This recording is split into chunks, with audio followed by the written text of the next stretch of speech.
এই শীতে কম বেশি অনেকেই অনেক রকমের স্যুপের রেসিপি ট্রাই করেছেন। যারা স্যুপ খেতে ভালোবাসেন তারা তো অবশ্য করেই করবেন। কিন্তু আমি কথা দিতে পারি আজকের আমি যে রেসিপি শেয়ার করব সেটা কিন্তু অনেকে নাও খেয়ে থাকতে পারেন। আমি একটা এক্সপেরিমেন্ট করতে গিয়ে কিন্তু এই স্যুপ তৈরি করে ফেলেছি। তাহলে আর কথা না বাড়িয়ে চলুন দেখিয়ে দিচ্ছি কি লাগছে। প্রথমে লাগছে ব্রকোলি, তারপরে নিয়েছি এখানে বিনস একদম ছোট, ছোট টুকরো করে নিয়েছি, কিছুটা গাজর ছোট, ছোট টুকরো করে নিয়েছি, ক্যাপসিকাম আর নিয়েছি অল্প পরিমাণে চিকেন আর নিয়েছি তার সাথে পেঁয়াজ আর রসুন কুচি। আপনারা আপনাদের ইচ্ছে মতন এখানে সবজি কম বেশি করে নিতেই পারেন। অবশ্য করেই বলবো একটু মাশরুম এড করলে কিন্তু ভালো লাগবে আরো বেশি খেতে। নমস্কার বন্ধুরা, পুটুস কিচেনে সবাইকে স্বাগত জানাচ্ছি। হোয়াইট সস পাস্তা তো অনেকেই খেয়েছেন, কিন্তু আজকের আপনাদেরকে বানিয়ে দেখাবো white sauce creamy chicken soup. তাই আর কথা না বাড়িয়ে চলুন রান্নাতে চলে যাওয়া যাক। প্রথমেই নিয়েছি 1 টেবিল চামচ তেল একটা প্যানের মধ্যে, তার মধ্যে দিয়েছি 1 টেবিল চামচ বাটার। বাটারটা মেল্ট হয়ে আসলে এখানে দিয়ে দিচ্ছি সেই ছোট, ছোট করে কুচিয়ে রাখা রসুন আর পেঁয়াজের কুচিটা। দিয়ে খুব সুন্দর করে একটু ট্রান্সপারেন্ট হওয়া পর্যন্ত ভাজা, ভাজা করে নেব। যখন পেঁয়াজটা হালকা পাতলা একটু সটে হয়ে আসবে তখনই আমরা এখানে শক্ত যে উপকরণ অর্থাৎ শক্ত সবজি যেমন গাজর, বিনস যেগুলো রান্না হতে একটু টাইম লাগে সেগুলোকে আগে অ্যাড করে বেশ কিছুক্ষণ সময় ধরে একটু নরম হওয়া পর্যন্ত রান্না করে নেব। এটা কিন্তু করলে সবজিগুলো একদম প্রপারভাবে সিদ্ধ হবে আর খেতেও কিন্তু ভালো লাগবে। আমি কিন্তু এখনো পর্যন্ত লবণ-টবণ কিছু ইউজ করিনি, কিন্তু পরবর্তীতে করব। তার আগে এমনি আমি সবজিগুলোকে সতে করে নিচ্ছি। তারপরে যখন একটু বিনস আর গাজরটা সতে করা হয়ে যাবে তখন আমি এখানে দিয়ে দেবো চিকেনটা। চিকেনটা যতটা পরিমাণ সম্ভব আপনারা ছোট, ছোট করে কেটে নেবেন আর সলিড মাংস নেওয়ারই চেষ্টা করবেন। চিকেনটা একটু ভাজা হয়ে আসলে এখানে বাদবাকি যে সবজি অর্থাৎ একটু নরম প্রকৃতির সবজি যেগুলি রান্না হতে বেশিক্ষণ সময় লাগে না, যেমন ব্রকোলি আর ক্যাপসিকাম সেগুলোকে দিয়ে দিলাম। দিয়ে একটু নাড়াচাড়া করে নিচ্ছি।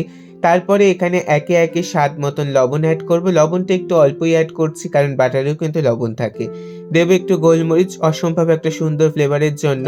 তারপরে দিচ্ছি এখানে সামান্য পরিমাণে একটু ভিনিগার, যাতে সবজিগুলো ক্রাঞ্চিনেসটা বজায় থাকে আর সুন্দর একটা ফ্লেভারও এড করে দেয়। তারপরে এখানে একটু ভাজা, ভাজা করে নিচ্ছি সবজিগুলোকে। নিয়ে সবজিগুলো যখন 80 থেকে 90% কুক হয়ে যাবে তখনই কিন্তু আমরা নামিয়ে দেব। তারপরে এটা সম্পূর্ণ অপশনাল। আমি এখানে একটু গুড়ের গুঁড়ো এড করেছি যাতে একটু টক ঝাল মিষ্টির ব্যালেন্স হয়ে যায়। আপনারা চাইলে দেবেন, না হলে দেওয়ার কোনো প্রয়োজন নেই। দেখুন আমার এখানে বেশ খানিকক্ষণ রান্না করা হয়ে গেছে। সবজিগুলো অনেকটা মজে এসেছে। নামানোর আগে আমি এখানে খানিকটা পরিমাণে অরিগ্যানো দিয়ে কিন্তু নামাচ্ছি। এই অরিগ্যানোই কিন্তু এই স্যুপের টেস্টটাকে আপার লেভেলে নিয়ে যাওয়ার জন্য যথেষ্ট। এর থেকে বেশি আর রান্না করব না। সবজিগুলো যদি গলে যায় তখন কিন্তু আমাদের আর এটা খেতে ভালো লাগবে না।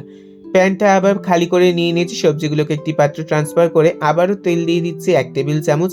দিয়ে দিচ্ছি 1 টেবিল চামচের থেকে একটু বেশি বাটার। দিয়ে বাটারটা মেল্ট হয়ে আসলে খুব সুন্দর করে আমরা ওপর থেকে দিয়ে দেব 2 টেবিল চামচ মতন ময়দা। আমি যতটা পরিমাণ সবজি নিয়েছি তার জন্য 2 টেবিল চামচ ময়দা কিন্তু আমার লাগেনি।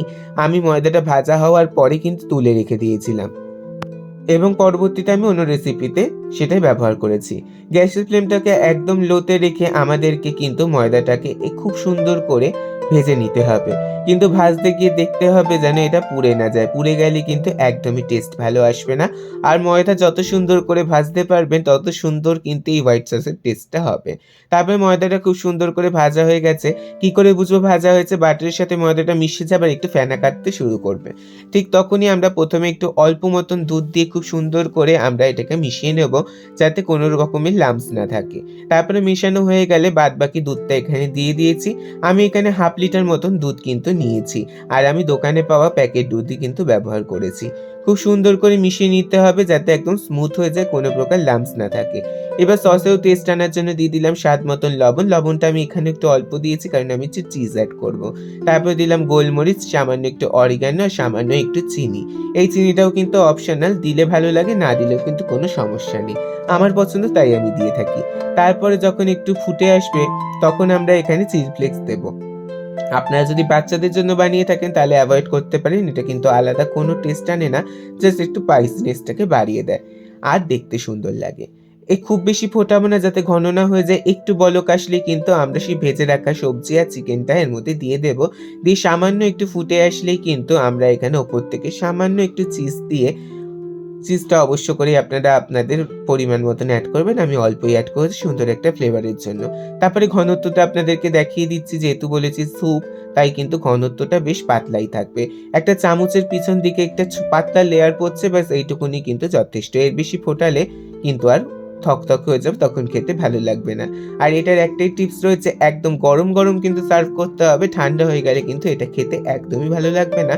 আর দ্বিতীয়বার কিন্তু দুধ কিংবা জল দিয়ে যদি আপনারা গরম করেন, তখন কিন্তু এর স্বাদটা অনেকটা পানসা হয়ে যাবে।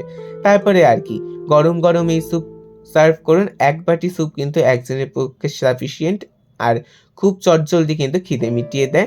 আজকের এই পর্যন্ত, আবার দেখা হবে নতুন কোনো ভিডিও নিয়ে নতুনভাবে। আর নতুন বন্ধুদের বলে রাখছি, যারা কিন্তু এখনো চ্যানেলটিকে সাবস্ক্রাইব করেনি তারা কিন্তু ঠকবেন। জলদি সাবস্ক্রাইব করে নিন। টাটা।